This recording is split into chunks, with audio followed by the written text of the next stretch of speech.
നമുക്കിന്നൊരു സോയ പെരട്ടൊന്നും ഉണ്ടാക്കിയാലോ?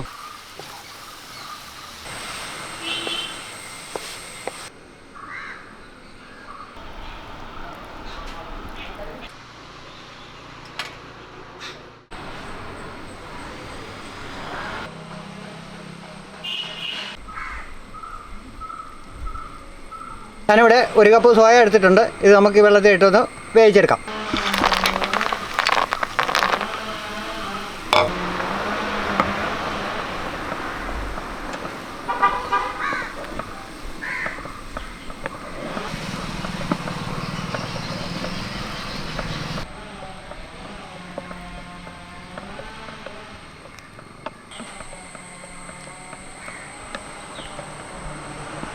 ഇനി നമുക്കിത് മാറ്റി വെക്കാം. വെള്ളമെല്ലാം ഊറ്റിക്കളഞ്ഞ് ആറിയിട്ട് ഒന്ന് കഴുകി നമുക്ക് പിഴിഞ്ഞെടുക്കാം. ഞാനിവിടെ സോയയ്ക്ക് വേണ്ടി 2 ടീസ്പൂണ് കുരുമുളക്, 1 ടീസ്പൂൺ പെരുംജീരകം, 1 ടീസ്പൂൺ ജീരകം, ഇത് നമുക്കൊന്ന് വറുത്തെടുക്കാം. ഇത് നമുക്ക് കുരുമുളകും പെരുംജീരകവും ജീരകവും കൂടി ഇതിലിട്ടൊന്ന് വറുത്തെടുക്കാം.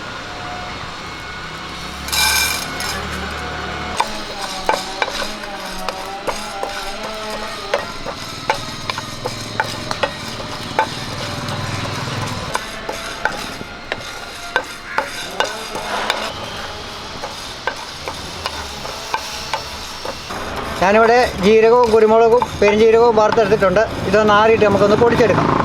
നമുക്ക് കുറച്ച് വെളിച്ചെണ്ണ ഒഴിച്ചു കൊടുക്കാം. ഇതിലേക്ക് ഒരു സവാള അരിഞ്ഞ് ഇട്ട് കൊടുക്കാം.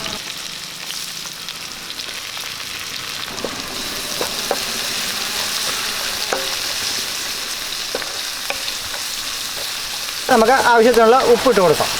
അപ്പോൾ സവാള നമുക്ക് അരിഞ്ഞും കിട്ടും.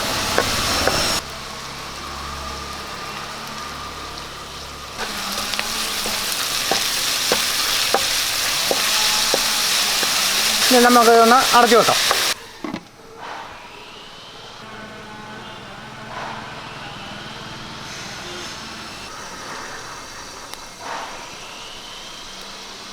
നമുക്ക് തുറന്ന് ഒന്ന് ഇളക്കി കൊടുക്കാം. ഉള്ളിയൊക്കെ നല്ലപോലെ വഴഞ്ഞ് വന്നിട്ടുണ്ട്. ഇനി നമുക്ക് ഇതിലേക്ക് ഒരു തക്കാളി അരിഞ്ഞോട് ചേർത്ത് കൊടുക്കാം.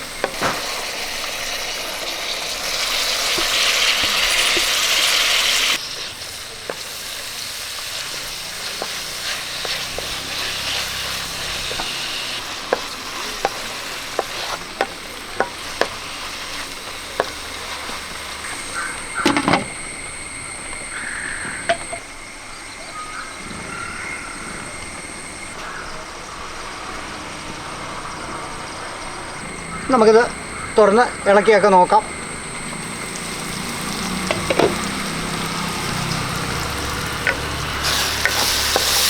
നമ്മുടെ സവോള തക്കാളിയൊക്കെ നല്ലപോലെ ഉടഞ്ഞു വന്നിട്ടുണ്ട്. നമ്മൾ വേവിച്ച് വെച്ചിരിക്കുന്ന സോയ നമുക്ക് ഇതിലേക്ക് ഇട്ട് കൊടുക്കാം. നമ്മൾ വേവിച്ച് വെച്ച സോയ കഴുകി പിഴിഞ്ഞ് ഞാൻ എടുത്തിട്ടുണ്ട്. ഇതിന് നമുക്ക് ഇതിലേക്ക് ഇട്ട് കൊടുക്കാം.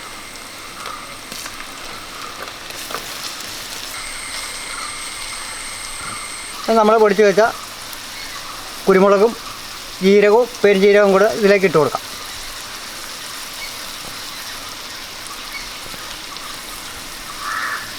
നമുക്കൊന്ന് ഇളക്കി കൊടുക്കാം.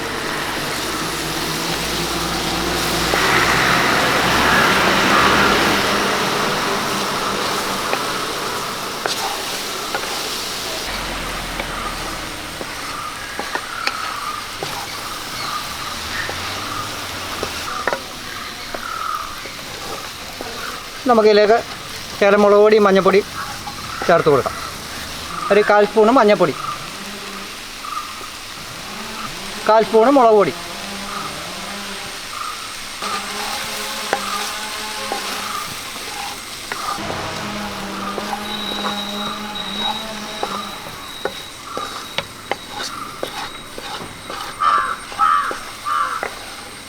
നമുക്കിതിലേക്ക് കുറച്ച് വെള്ളം കൂടെ ഒഴിച്ച് ഒന്നുകൂടെ ഒന്ന് അടച്ചു വെക്കാം. നമുക്കിത് ഇളക്കി അടച്ചു വെക്കാം.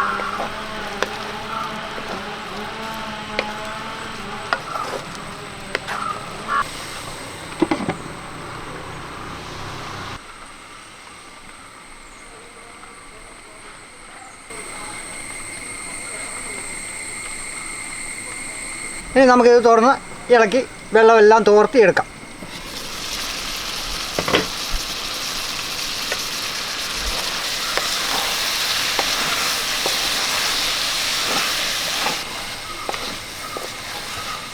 ഇനി നമ്മളിത് അടച്ചു വെക്കേണ്ട കാര്യമൊന്നുമില്ല. ഇനി നമുക്ക് തുറന്ന് വെച്ച് തന്നെ തോർത്തിയെടുക്കാം.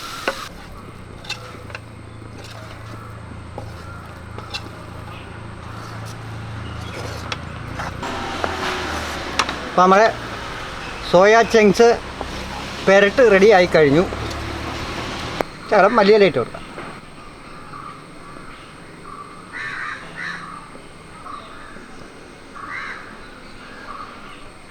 നമുക്കിത് താത്ത് വെക്കാം.